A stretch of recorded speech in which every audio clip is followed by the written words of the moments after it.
আসসালামু আলাইকুম ওয়া রাহমাতুল্লাহি ওয়া বারাকাতুহু। আলহামদুলিল্লাহ আলহামদুলিল্লাহি নাহমাদুহু ওয়া নাস্তাঈনুহু ওয়া নাস্তাগফিরুহু ওয়া নু'মিনু বিহি ওয়া নাতাওয়াক্কালু আলাইহি ওয়া নাউযু বিল্লাহ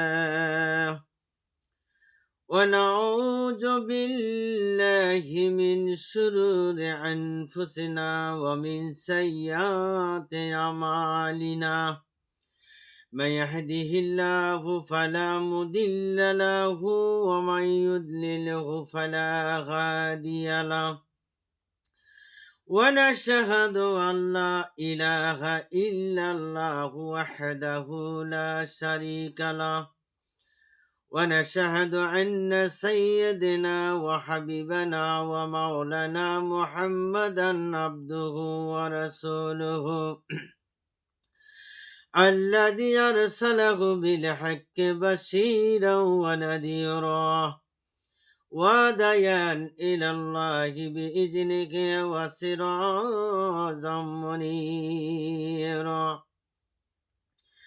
فقد قال الله تعالى في كلامه المجيد وفرقانه الحميد أعوذ بالله من الشيطان الرجيم بسم الله الرحمن الرحيم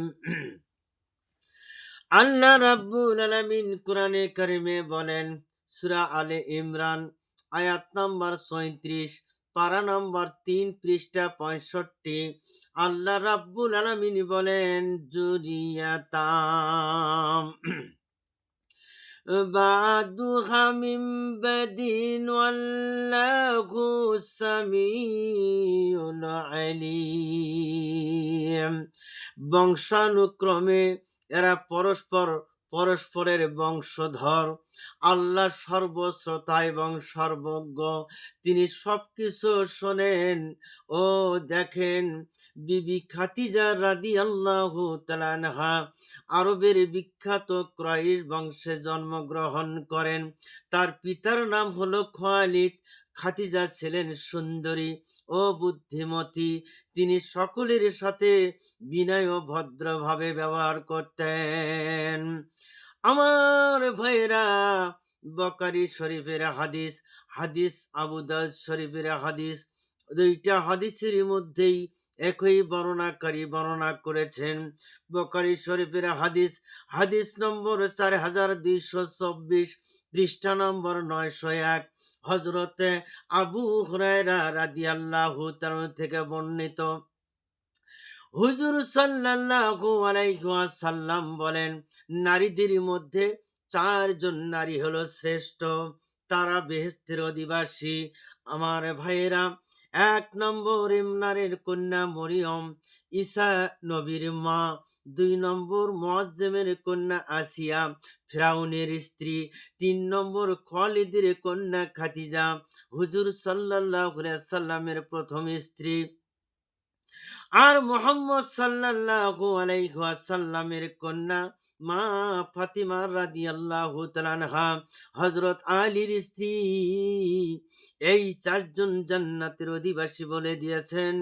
এবং সর্দারিনী যার যার সময়কার তখনকার সর্দারিনী হিসাবে দায়িত্ব পালন করবেন বেহেশতের ভিতরে। জোরে জোরে বলেন না সুবহানাল্লাহ। এই দুনিয়ার বুকে সর্বপ্রথম ইসলাম গ্রহণ করেন নারী জাতিদের মধ্যে হযরতে খাদিজা কুবরা রাদিয়াল্লাহু তাআলা আনহা। সর্বপ্রথম তাওহীদের কালেমা পড়েন, লা ইলাহা ইল্লাল্লাহু মুহাম্মাদুর রাসূলুল্লাহ। সর্বপ্রথম তাওহীদের কালেমা পড়ে মুসলমান হয়ে যান নারী জাতিদের মধ্যে খাদিজাতুল কুবরা রাদিয়াল্লাহু তাআলা আনহা। আমার বন্ধুগণ, আমার ভাইয়েরা, ইসলামের খিদমতের জন্য সমস্ত সম্পত্তি অকতরে দান করে দিয়েছেন। আল্লাহর পথে দান করা কল্যাণময়। জ্ঞানের মহত্ব, রমজান মাসে যত বেশি দান খয়রাত করবেন, আল্লাহ পাক তার জন্য রহমতের দরজা খুলে দেয়। সুবহানাল্লাহ।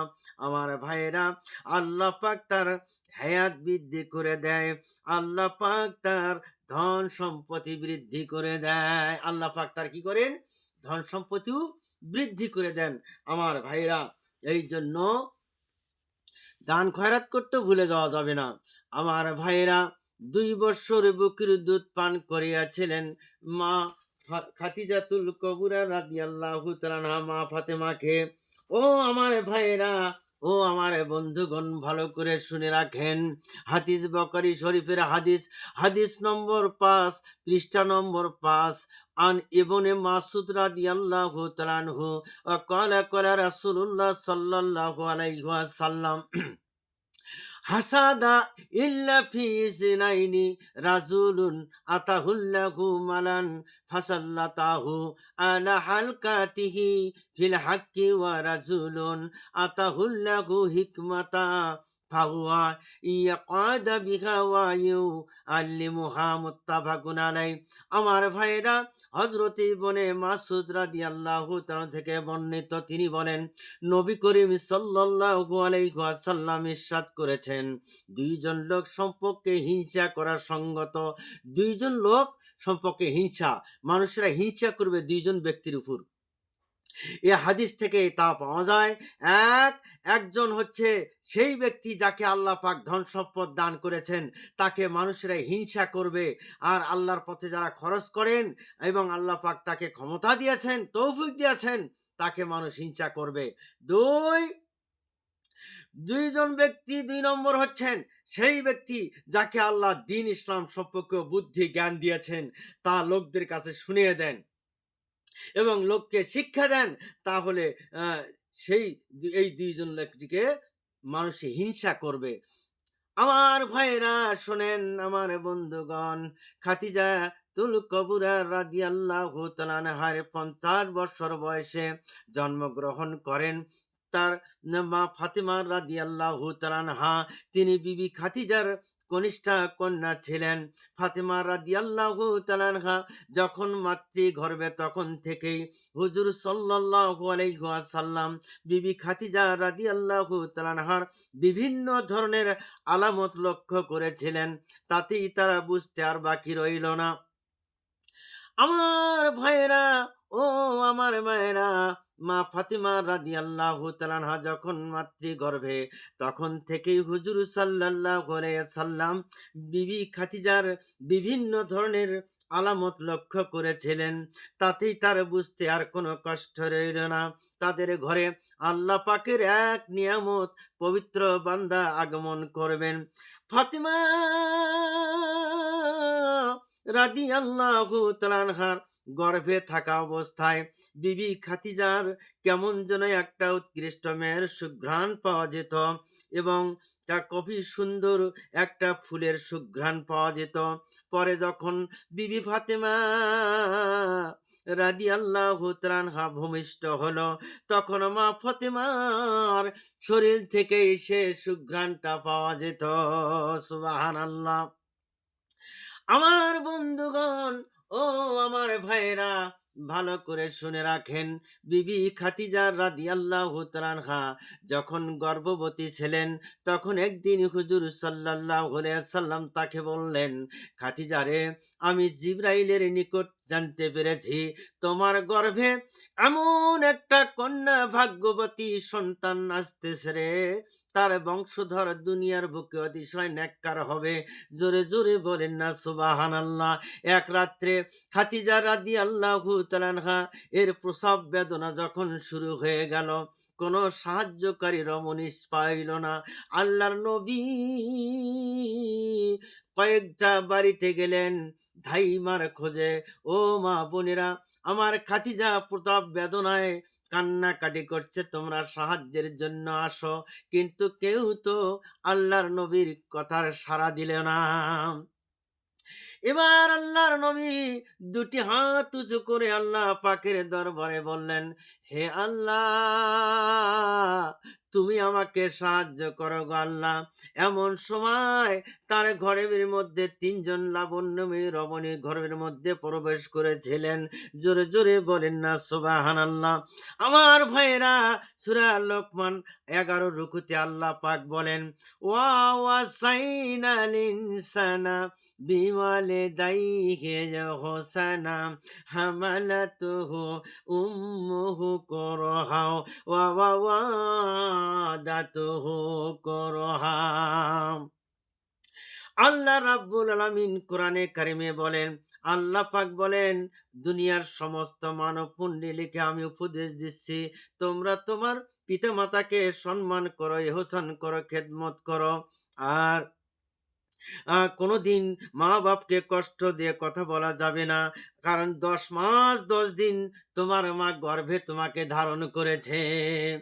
আল্লাহ রাসূল সাল্লাল্লাহু আলাইহি ওয়াসাল্লাম হাদিস শরীফে বর্ণনা করে দিয়েছেন।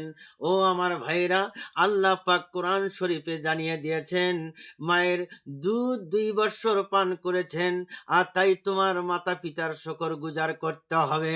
আল্লাহ পাক বলেন, পিতা মাতার সাথে কোনোদিন নাফরমানি করবা না।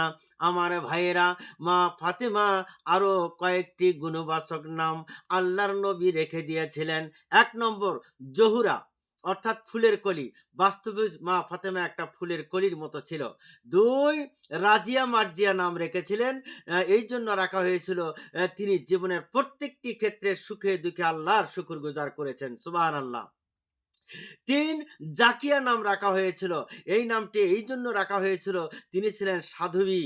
হ্যাঁ, তিনি ছিলেন সাধুই, ইন্দ্রিয় মোহকে আয়ত্ত করে রেখেছিলেন, লোভ লালসা ত্যাগ করেছিলেন। আর সাইদা অর্থ শ্রেষ্ঠ, আর বতুল নাম রেখেছিলেন, লোভ লিসা তার মধ্যে ছিল না। হুজুর সাল্লাল্লাহু আলাইহি ওয়াসাল্লাম পূর্বেই কন্যার গুণাবলী সম্বন্ধে জিবরাইল আলাইহিস সালাম বলে দিয়েছিলেন আল্লাহর নবীকে, তাই তিনি কন্যাকে পেয়ে খুশি হয়েছিলেন। খাদিজা অন্যান্য সন্তানের তুলনায় মা ফাতেমাকে পেয়ে আনন্দ উল্লাসিত হয়েছিলেন, খুব খুশি হয়ে গিয়েছিলেন। বাল্যকাল থেকেই তিনি পিতামাতার স্নেহ মমতায় আদর যত্নে বেড়ে উঠতে লাগলেন, এবং তিনি ছিলেন ভদ্র, নম্র, অতি নম্র ছিলেন, ধীর স্থির ছিলেন। আমার ভাইয়েরা, কারো সাথে কোনোদিন ঠাট্টা করেন নাই, মস্করা করেন নাই, কোনোদিন কারো কাছে যে ঠাট্টা মস্করা করে কোনো কথা কোনোদিন বলেন নাই। আমার ভাইয়েরা, ও আমার মায়েরা, ভালো করে শুনে রাখেন, খাদিজাতুল কুবরা রাদিয়াল্লাহু তাআলা আনহার মৃত্যুর পর হুজুর সাল্লাল্লাহু আলাইহি ওয়াসাল্লাম জীবনে এসেছিল নানারূপ দুঃখ কষ্ট। আহারে, মুশরিকগণ সুযোগ পেয়ে তার উপর আরো অত্যাচার ভীষণ বাড়িয়ে দিয়েছিলেন। আমার ভাইরা, ঘরে বাইরে কোথাও শান্তি ছিল না। একদিকে খাদিজার বিচ্ছেদ বেদনা, অন্যদিকে বাইরে শত্রুদের প্রচন্ড বিরোধিতা। তিনি একেবারে দিশাহারা হয়ে পড়েছিলেন। আমার ভাইয়েরা, কিশোরী মা ফাতেমা রাদিয়াল্লাহু তাআলা আনহা পিতার এই দুঃখ যাতনা তার কোমল মাতৃদেহ দিয়েই তিনি উপলব্ধি করেছিলেন, আর বাবাকে ডাক দিয়ে বলেছিলেন, আব্বা গো, সব সময় আমাকে মা বলে ডাক দিবা। আমি মা বলে ডাক দেওয়ার সঙ্গে সঙ্গেই আমি মা ফাতেমা আপনার কাছে হাজির হয়ে যাব। মায়ের মতোই স্নেহ মমতা আদর যত্ন দিতেন মা ফাতেমা আল্লাহর নবীকে, কিন্তু দিন রাত্র শুধু মায়ের জন্য কান্নাকাটি করতেন মা ফাতেমা। হুজুর সাল্লাল্লাহু আলাইহি ওয়াসাল্লাম একদিন কন্যাকে স্নেহমাখা কণ্ঠে জিজ্ঞাসা করলেন, মা ফাতেমা গো, তুমি এমন ভাবে কেন চোখের পানিতে বুক ভাসাও মাগো? তোমার কান্না আমি নবী সইতে পারি না। তুমি কিসের জন্য এমন হয়রান পেরেশান হয়ে পড়েছ মাগো? এবার মা ফাতেমা করুণ কণ্ঠে ডাক দিয়া বলেন, আব্বাজান, আম্মা জানের কথা যখন মনে পড়ে যায়, তখন কান্নায় আমি আর সহ্য করতে পারি না, তখন আমি কোনো কিছুই শান্তি পাই না। আমার নবী মোহাম্মদ সাল্লাল্লাহু আলাইহি ওয়াসাল্লাম ডাক দেয়া বলেন, ফাতেমা তুমি কান্দিও না মা, তুমি কান্দিও না। তোমার মায়ের কথা জিব্রাইল আলাইহিস সালামের কাছ থেকে শুনেছি, তোমার মা বেহেশতের মধ্যে আরামে আছে, সুবহানাল্লাহ। আমার ভাইয়েরা, বকরি শরীফের হাদিস, হাদিস নাম্বার 926 পৃষ্ঠা 292, হযরত আবু হুরায়রা রাদিয়াল্লাহু তাআলা থেকে বর্ণিত। তিনি বলেন, হুজুর সাল্লাল্লাহু আলাইহি ওয়াসাল্লাম ইরশাদ করেন, শর্তাবলীর মধ্যে তিনজন পুরুষ কার কথা অধিকার দাবি করেছেন, তাহলে সেই শর্ত যার মধ্যে তোমাদের স্ত্রীদের হালাল করে দেওয়া হয়েছে সেটি হলো দেনমোহর। সেটি হলো কি? সেটি হলো দেনমোহর। হুজুর সাল্লাল্লাহু আলাইহি ওয়াসাল্লাম আর বলেন, শহরবাসী গ্রামবাসীর পক্ষ হয়ে বিক্রয় করা, কেনা বেচা করা, দাম বাড়ানোর উদ্দেশ্যে দালালি করবা না। দাম বাড়ানোর উদ্দেশ্যে তোমরা কেউ দালালি করবা না। এখন তো দেখা যায় একজনের উপরে আর একজন দালালি করে থাকেন। ও আমার ভাইয়েরা, ও আমার বোনেরা, কোনোদিন দালালি করার জন্য কোথাও যাবা না। কেউ যেন তার ভাইয়ের দামের উপর দাম না বাড়ায়, এবং কেউ যেন তার ভাইয়ের বিয়ের প্রস্তাবের উপর প্রস্তাব না দেয়। কেউ যেন তার ভাইয়ের বিয়ের প্রস্তাবের উপর আরেকবার যা যেন প্রস্তাব না দেয়। সেখানে তো তার ভাইয়ের কথাবার্তা হচ্ছে, বিয়ের কথাবার্তা হচ্ছে, সেখানে আর একজন যা কেন সেখানে দাম বাড়াবাড়ি করো, দাম কষাকষি করো? আল্লাহ রাসূল নিষেধ করে দিয়েছেন। আর কোন স্ত্রী লোক যেন তার বোনের সতীনের তালাকের ব্যবস্থা না করে, উক্ত বোন তার পাত্রের অধিকার হয়ে যায়, তবে মুনাফিকের কাতারে দাঁড়াতে হবে। আমার ভাইয়েরা, ও আমার মায়েরা, ভালো করে শুনে রাখেন, নাউজুবিল্লাহ। মা ফাতেমা রাদিয়াল্লাহু তাআলা আনহা যৌবনের উপগুণে যখন বিকশিত হয়ে উঠল, তার বিয়ের প্রস্তাব অনেক দিক থেকেই সম্মানিত পাত্রের দিক থেকে আসা শুরু হয়ে গেল। কিন্তু সে সময় হুজুর সাল্লাল্লাহু আলাইহি ওয়াসাল্লাম মক্কা থেকে হিজরত করে মদিনায় গিয়েছিলেন, তাই সেখানকার জরুরি কাজগুলো গুছিয়ে তোলার জন্য ব্যস্ত হয়ে যেতেন। তাই বিয়ের দিকে মনোযোগ দিতে পারেন নাই, মা ফাতেমার বিয়ের দিকে মনোযোগ দিতে পারেন নাই। দেখতে দেখতে মা ফাতেমার 18 বছর পূর্ণ হয়ে যায়। সুবহানাল্লাহ। হ্যাঁ, কিন্তু জারিগণালারা কয় যে মা ফাতেমার বিয়ে হয়েছিল বাঘের সাথে। এই যে কথাগুলা কয়, এগুলা সব মিথ্যা কথা। আবার বলে কুলসুম নাকি মা ফাতেমাকে দাওয়াত দেন নাই, হ্যাঁ, গরিব বলে দাওয়াত করে নাই, এই সমস্ত কথা বলে। আমি অনেকেই জায়গায় মোবাইলের ভেতর শুনে থাকি যে তারা বলে কি, যে কুলসুম বিবি দেখে বলছেন ওসমান গনির ঠাই, শোনো শোনো প্রাণের স্বামী আপনারে জানাই, আরে মদিনাতে আমার বোন বিবি ফাতেমায় একবেলা তার খাউন ছাড়া জন্ম মেলে নাই, তাহার সাথে আছে তাহার বেটা দুইজনা, সিরা নেঙ্গুট পিন্দা থাকে বস্ত্র মেলে না, মা ফাতেমা আসলে আমার ইজ্জত থাকবে না, মা ফাতেমারে তুমি কিন্তু দাওয়াত করবা না। ওরে ভাই রে ভাই, ওসমান গনি দাওয়াত দিতে মদিনাতে যায়, তামা মদিনায় দাওয়াত করছেন, বাকি রাখছে নাই। গরিব বলে ফাতেমারে দাওয়াত করছে না, রে আশেকের দিওয়ানা। এই সংসারে গরিবের কেউ ভালোবাসে না, গো ভালোবাসে না। এইভাবে জারিগানারা সুন্দর করে গায়া যাচ্ছেন, কিন্তু ডাহা মিথ্যে কথা। এই সমস্ত কথা আপনারা কোনোদিন শুনবা না। জারিগানারা যা বলে সব মিথ্যে কথা বলে, হাদিস এবং কোরআনের বাইরের কথা। এই সমস্ত কথা শোনা যাবে না। মা ফাতেমার বিবাহ বাগক দেওয়া হয় নাই। আল্লাহ রাসূল সাল্লাল্লাহু আলাইহি সাল্লাম হযরত আলীর সাথে নিজে বিবাহ পড়িয়ে দিয়েছেন, সুবহানাল্লাহ, মসজিদে নববীতে। আমার ভাইয়েরা, আপনারা শোনেন, হযরত আলী রাদিয়াল্লাহু তাআলা আনহু তৎকালে আরবের শ্রেষ্ঠ আলেম ছিলেন, বিজ্ঞ পণ্ডিত ছিলেন। শুধু শরীয়তের এলেমই নয়, মারফুতের এলেমও গভীর জ্ঞানের শ্রেষ্ঠ আসন লাভ করেছিলেন তিনি। এই জন্য হুজুর সাল্লাল্লাহু আলাইহি ওয়াসাল্লাম বলেছিলেন, আমি হলাম এলেমের শহর, আর আলী হলো সেই এলেমের দরজা। সুবহানাল্লাহ। জ্ঞানে গুণে তাক সাধনায় ইবাদত বন্দিগিতে বীর বিক্রমে তার সমতুল্য আরবে আর কেউ ছিল না। সুবহানাল্লাহ। এই সব কারণে হুজুর সাল্লাল্লাহু আলাইহি সাল্লাম তাকে অধিক ভালোবাসতেন এবং ডাকতেন কি, হে আবু তুরাব, আনন্দ হয়ে খুশি হয়ে ডাকতেন। একদিন হুজুর সাল্লাল্লাহু আলাইহি সাল্লাম তাকে বলেছিলেন, হে আলী, বেহেশতে তুমি আমার সাথে সর্বপ্রথম প্রবেশ করবে। সুবহানাল্লাহ। কিন্তু তার সম্বল বলতে কিছু ছিল না। তিনি হুজুর সাল্লাল্লাহু আলাইহি সাল্লামের তত্ত্বাবধানেই মানুষ হয়েছিলেন, তার বাড়িতেই থাকতেন। একদিন হযরত আবু বকর সিদ্দিক রাদিয়াল্লাহু তাআলা আনহু, হযরতে ওমর ফারুক রাদিয়াল্লাহু তাআলা আনহু, হযরতে আলী রাদিয়াল্লাহু তাআলা আনহু একদিন একসঙ্গে রওনা দিয়েছেন। আমার ভাইয়েরা, একদিন একসঙ্গে রাস্তা দিয়ে রওনা করেছেন। তিনজন একসাথে যাইতেছিলেন। হযরত আবু বকর হযরত আলী রাদিয়াল্লাহু তাআলা আনহুকে ডাক দিলেন, হে আলী, এই যাবৎ ফাতেমার জন্য বহু বিয়ের প্রস্তাব এসেছিল, কিন্তু হুজুর সাল্লাল্লাহু আলাইহি সাল্লাম কোনো প্রস্তাবে মনোজমত হলো না, কোনো প্রস্তাব মান্য করলো না। এবার হে আলী, তুমি একটু আল্লাহর নবীর কাছে মা ফাতেমার বিয়ের প্রস্তাবটা দিয়ে দেখুন, মনে হয় আপনার প্রস্তাব সে গ্রহণ করবে। এই কথা শুনে হযরতে আলী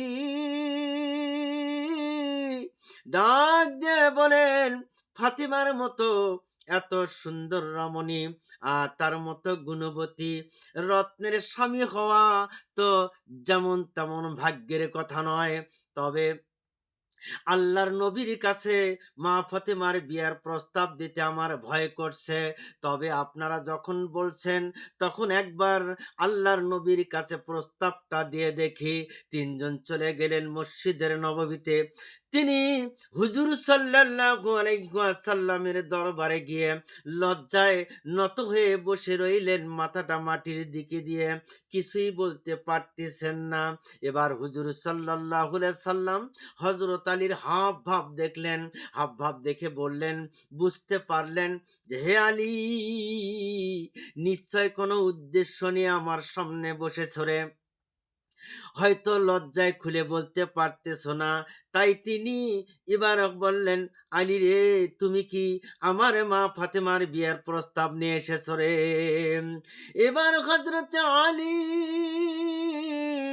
এবার মাথাটা একটু ঝুঁকাইয়া দিলেন, বললেন, হ্যাঁ হুজুর, আমি তো তাই প্রস্তাব নিয়ে এসেছি।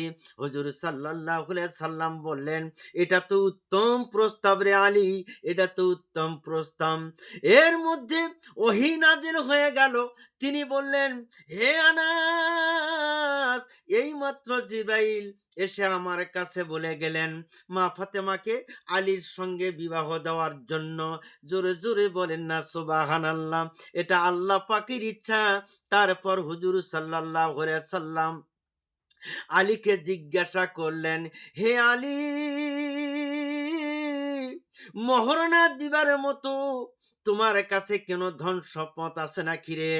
আলী বললেন, হুজুর গো, আমার কাছে একটা ঘোড়া আর একটা যুদ্ধের জন্য একটা বল্লভ ছাড়া আর কিছু নাই। এটা শুনে এবার তিনি বললেন, শত্রুদের বিরুদ্ধে যুদ্ধের জন্য ঘোড়ার প্রয়োজন আছে, তবে লোহার বল্লভখানা নিয়ে তুমি বাজারে বিক্রি করে দাও। এই বল্লভখানা বিক্রি করে যা হবে তাই দিয়ে মা ফাতেমার মহরণাটা তুমি দিয়ে দিবা।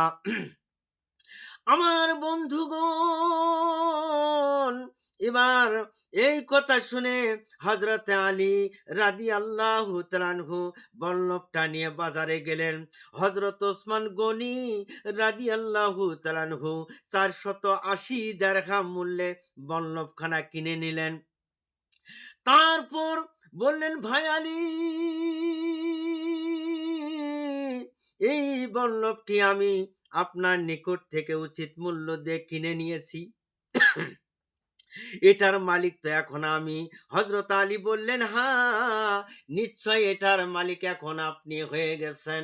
যেহেতু এইটাই আমি বিক্রি করে দিয়েছি, এইটার মালিক তো এখন আপনি। এইটা এখন আপনি নিয়ে যেতে পারেন, যেহেতু আপনার কাছে আমি বিক্রি করে দিয়েছি। তখন হযরত ওসমান রাদিয়াল্লাহু তাআলাহু বললেন, এই বল্লভটি একমাত্র আলীর দেহেই শোভা পায়, আমার দেহে তো শোভা পায় না এত ওজন। এইটা দিয়ে যুদ্ধ করব কি করে রে আলী? তুমি তো এইটা দিয়ে যুদ্ধ করতে পারো। তাই আপনি যদি কিছু মনে না করেন, তাহলে আমি এই বল্লভটা আপনাকে উপহার স্বরূপ দিয়ে দিলাম, টাকাগুলোও দিয়ে দিলাম। সুবহানাল্লাহ। আপনি ইয়া গ্রহণ করলে আমি নিজেকে ধন্য বলে মনে করব, আমি খুশি হয়ে যাব। হযরত আলী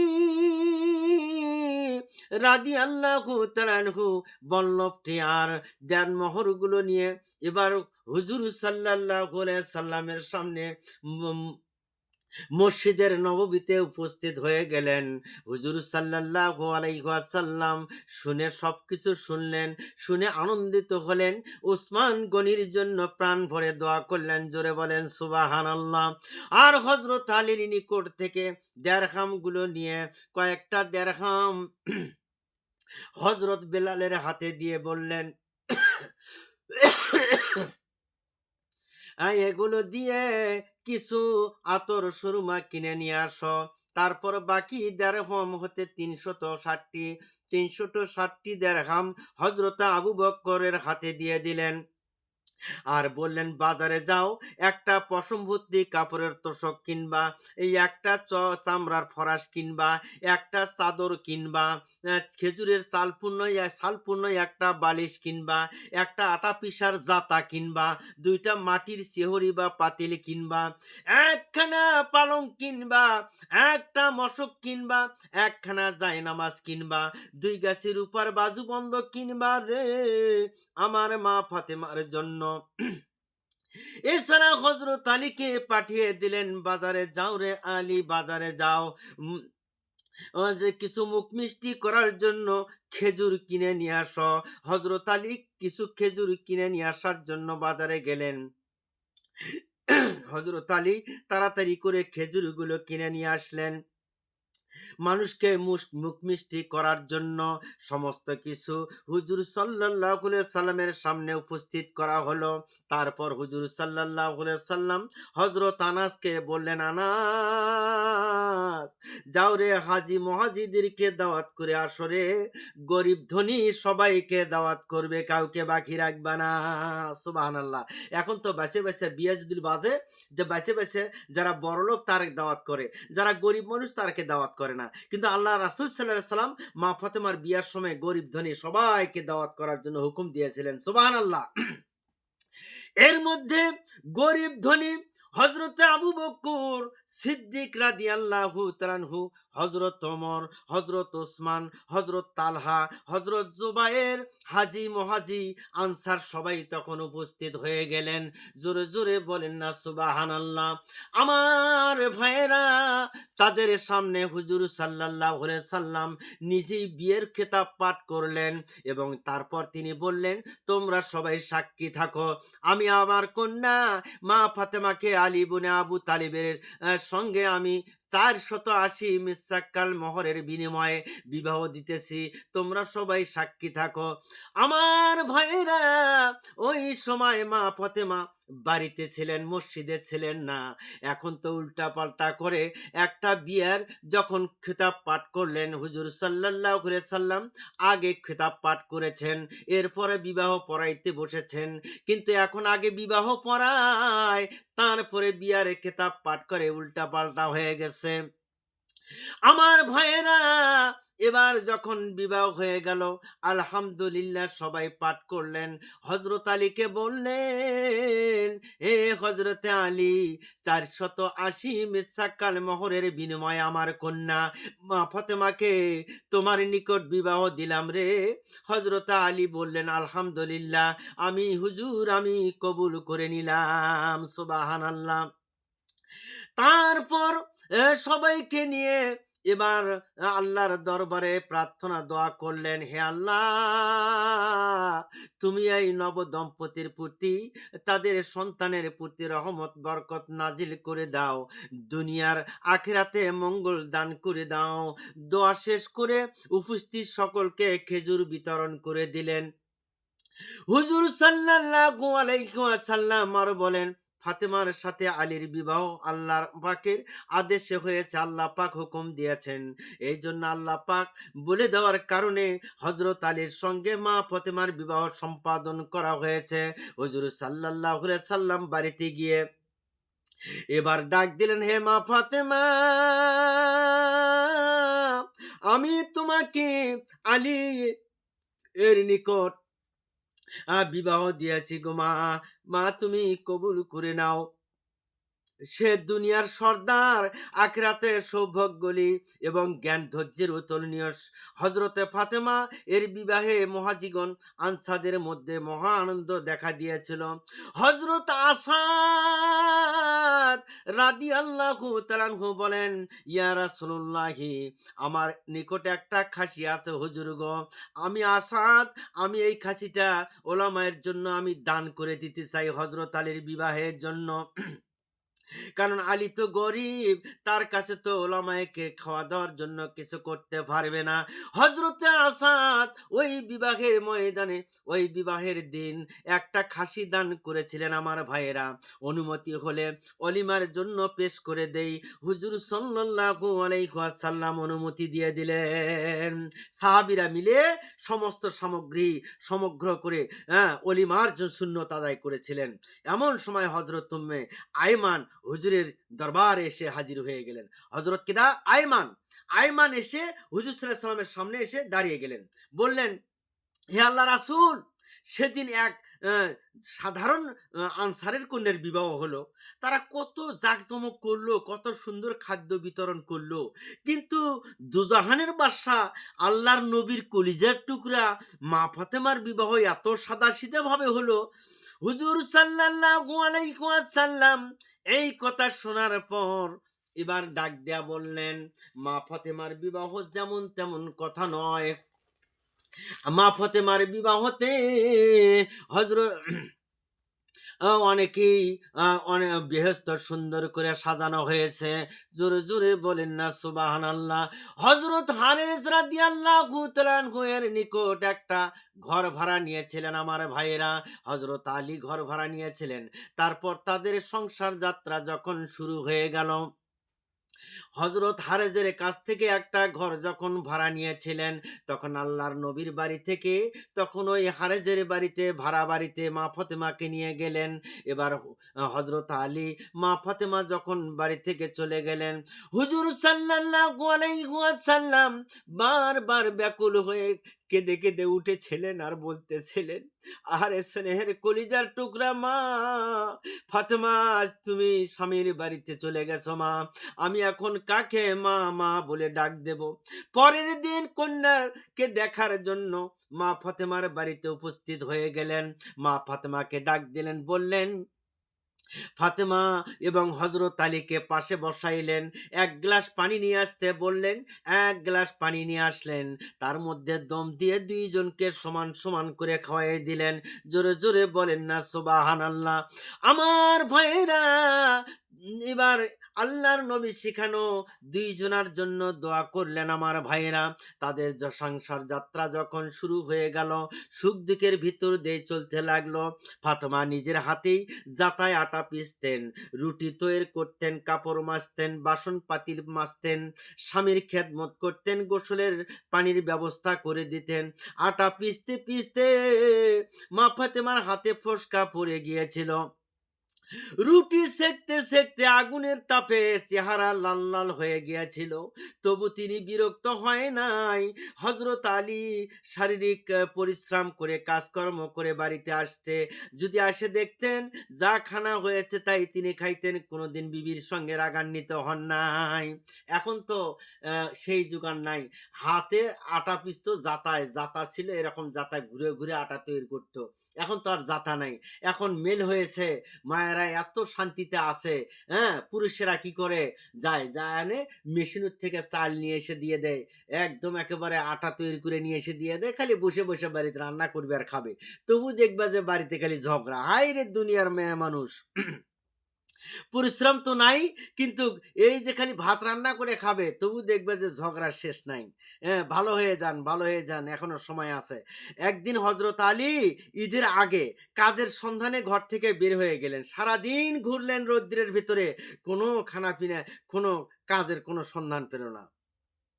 অনেক ঘোরাফেরা করলেন, কোথাও কাজ পেলেন। ঈদের আগের দিন, আহারে, হ্যাঁ, হাসাইন হোসাইন না খাইয়ে আছে, ঈদের দিন কি খাইয়ে তারা যাবে ঈদগাহ ময়দানে? তার চিন্তে হজরত আলী রাস্তায় রাস্তায় এরকম ঘুরতেছেন। নিরাশ হয়ে তিনি এবার বাড়ির দিকে রওনা করেছেন। এমন সময় একটা কাজের সন্ধান পাওয়া গেল।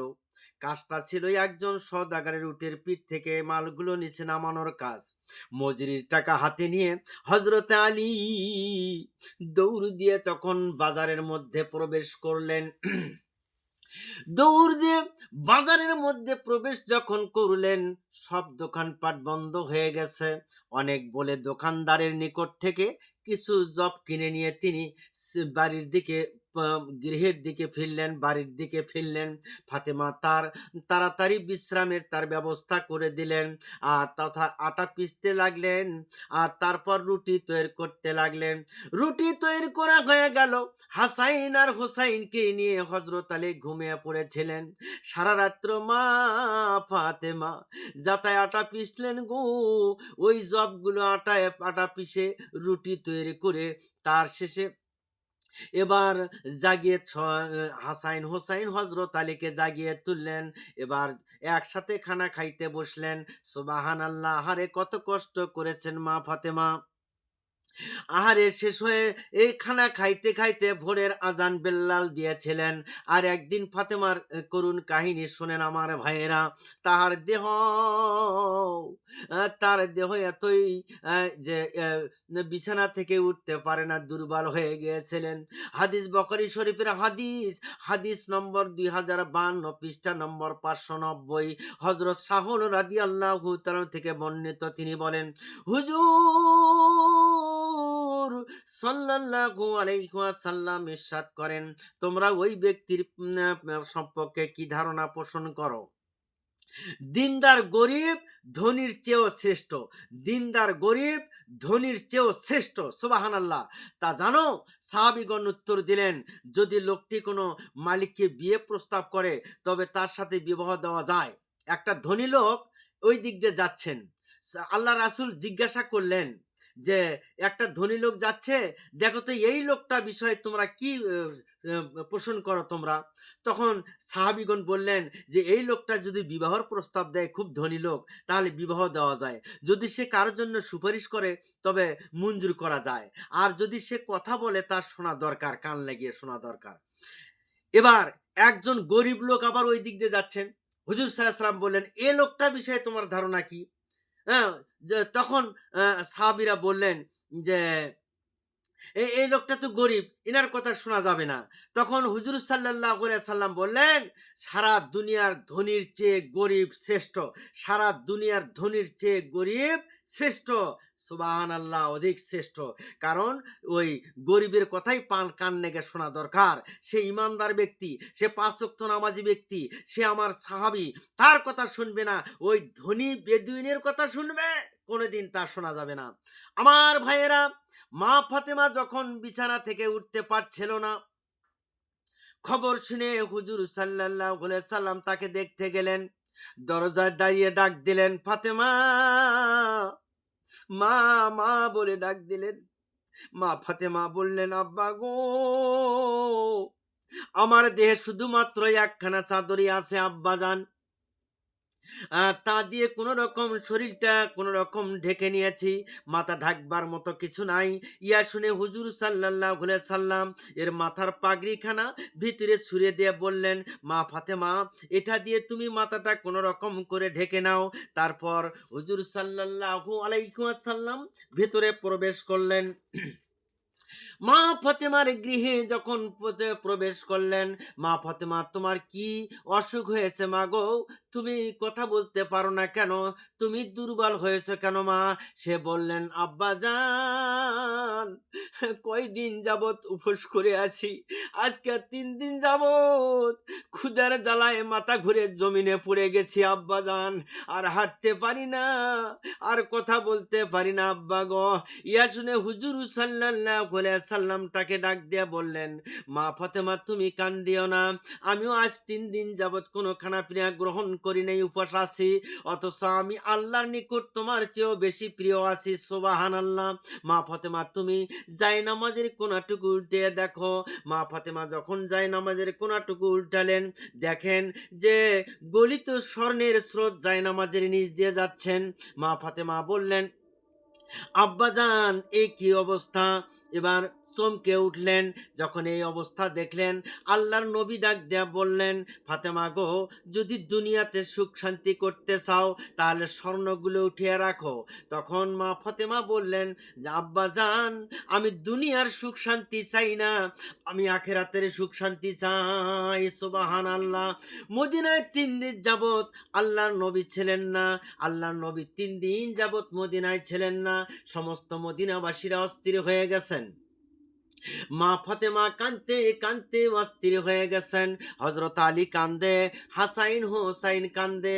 আল্লাহর নবী 3 দিন যাবত মদিনায় নাই। এবার হযরতে আলী মসজিদে সেজদায় পড়ে রোদন করে করে কান্দেন। এবার ওমর ফারুক রাদিয়াল্লাহু তাআলা আনহু, হযরতে আবু বকর সিদ্দিক রাদিয়াল্লাহু তাআলা আনহু এবার সমস্ত মদিনাবাসীদেরকে ডাক দিলেন, হে মদিনার মুনাফিকরা, রাসূল কোথায় রে? এই মুহূর্তে যদি রাসূলের খবর না দিতে পারো তাহলে এই ওমরের তরবারির আঘাত থেকে কেউ বাঁচতে পারবে না। এবার হযরত ওমর যখন রাগান্বিত হয়ে বললেন, সমস্ত মদিনাবাসীরা বলতেছেন, আমরাও তো আজকে 3 দিন যাবত রাসূল রাসূল বলে খুঁজি, আমরা তো রাসূলের খবর জানি না, রাসূল কোথায় গেছে, আমরাও তো রাসূল খুঁজতেছি। তখন হযরত আবু বকর সিদ্দিক রাদিয়াল্লাহু তাআলা আনহু, হযরত ওমর ফারুক রাদিয়াল্লাহু তাআলা আনহু মদিনা থেকে 3.5 মাইল দূরে জাবালে সালাত ময়দানের ভেতর দিয়ে রওনা করেছেন। সেখানে হাজার হাজার রাখালেরা গরু রশি ধরে দাঁড়িয়ে আছেন, উটদুম্বা রশি ধরে দাঁড়িয়ে আছেন। রাখালেরা বলেন, কে গো তোমরা? কোথা থেকে এসেছেন? তোমরা কোথায় যাইতেছ? এবার হযরত আবু বকর ডাক দিলেন, রাখালেরা রে, এই দিক দিয়ে আল্লাহর নবীকে যাইতে দেখছো নাকি রে? রাখালেরা বলেন, আজকে 3 দিন যাবত আমাদের গরুগুলো ঘাস খায় না, ওই পাহাড়ের দিকে তাকায় আর কান্দে। আমাদের আজকে 3 দিন যাবত উটির বাচ্চাগুলো উটির দুধ পান করে না, শুধু ওই পাহাড়ের দিকে তাকায় আর কান্দে। এত করে পিঠালাম, বাড়ির দিকেও নিতে পারি না। একটা লোক আজকে 3 দিন যাবত ওই পাহাড়ের উপরে একটা গর্তের ভিতরে ইয়াজুম্মতি ইয়াজুম্মতি বলে একটা লোক কাঁদছে। ওই লোকটা যেদিন থেকে ওই গুহার ভিতরে কাঁদছেন, সেই দিন থেকে এই গরুগুলো বাড়ির দিকেও যায় না। এত করে পিঠালাম, এত করে পিঠালাম, ঘাসও খায় না, বাড়িতেও যায় না, শুধু ওই দিকে তাকায় আর কান্দে। এবার হযরতে আবু বকর সিদ্দিক রাদিয়াল্লাহু তাআলা আনহুকে ডাক দিলেন, যাও যাও, সেই লোকটাকে যদি গুহার ভেতর থেকে বের করে নিয়ে যেতে পারেন।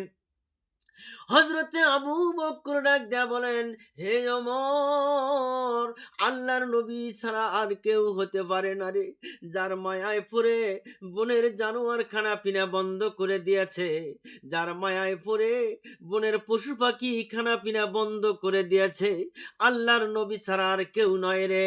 এবার হযরত আবু বকর সিদ্দিক, হযরতে ওমর দুইজন পাহাড়ে ঘেঁষে উপরে চলে গেলেন।